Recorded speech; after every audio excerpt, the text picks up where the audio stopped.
My name is Bill Rehill, and I'm from the Bill Rehill's Driving School here in Walpole, Massachusetts. Driving can oftentimes be challenging, more so for a beginner driver because it's a new learned task to you.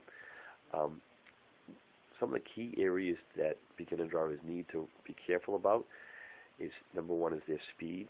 Most people think that the speed limit is set so that we don't lose control of the car, but a lot of times we don't realize that speed is set so in case a car does come out from an intersection or a driveway, you have to be prepared to stop. So speeding is very important, that we make sure that we stay within our speed limits.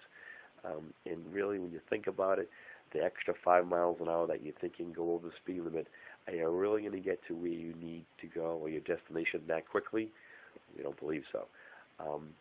Seatbelts. Okay, seatbelts will make you part of the car. I know there's so many times you get in the car and you have that seatbelt on, and you're like, maybe you ask yourself, well, why do I have this on? I know it's safe, but I never have an accident. But that one time that you're involved in an accident, and if that seatbelt's on, you'll be glad that you have that seatbelt on, because the seatbelt makes you part of the car. Everything inside a car is moving the same speed the vehicle's moving at.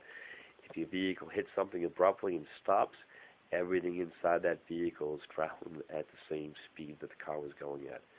So if you have your seatbelt on, the seatbelt makes you part of the car, thus affecting you from being thrown from the vehicle or hitting the dashboard or the windshield. Also, safety equipment of the vehicle, headrests are important. You want to make sure the headrest is adjusted for your right height so that when your head would go backwards in a car accident, that you're not going to snap your neck. So headrests are probably one of the most neglected piece of safety equipment in the vehicle. Beginner drivers might think it's cool to drive with the old one hand on the steering wheel, but if you're ever involved in an accident and that airbag deploys, you're going to have that fist come into your face at almost the speed of 300 miles an hour. So make sure that you have your hands at that modified 10-2 off to the left and right there, not up top dead center, just the one hand, because it's kind of dangerous if you're ever involved in an accident. One of the biggest distractions in a motor vehicle today is that thing called the cell phone.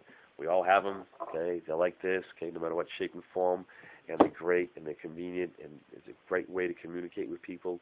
But unfortunately, when you're behind the wheel of a car, the best thing for any of us to do is to take your cell phone and put it in the glove compartment, put it out of sight, because there's not one message that comes through on that phone that is that important for you to happen to take your eyes off the road to see who's calling you, to see who's texting you, or to see what email came into you. A car is traveling at 1.5 feet per second for each mile an hour speed you're traveling at. So if you're doing 50 miles an hour in 1 second's time, you just went 75 feet. Well, if an average text message that takes you to read it or to type it out is 5 seconds, you just went, okay, more than the length of a football field in the time it took you to make that text.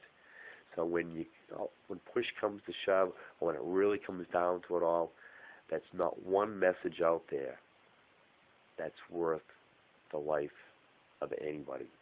So please do not text and drive. We can't stress that enough. Okay, the cell phones, texting to this generation, the younger generation, is what alcohol and driving was to your parents' generation. And not that I'm discounting alcohol and drugs and driving, because that's still an issue as well, and it's still something that we need to be aware of and not combined with driving. But texting for many of us, especially the younger generation, it's an addiction, and it's something that we all need to be aware about, and we need to make sure that we don't do it. Again, I can't stress it enough. Okay, don't text and drive.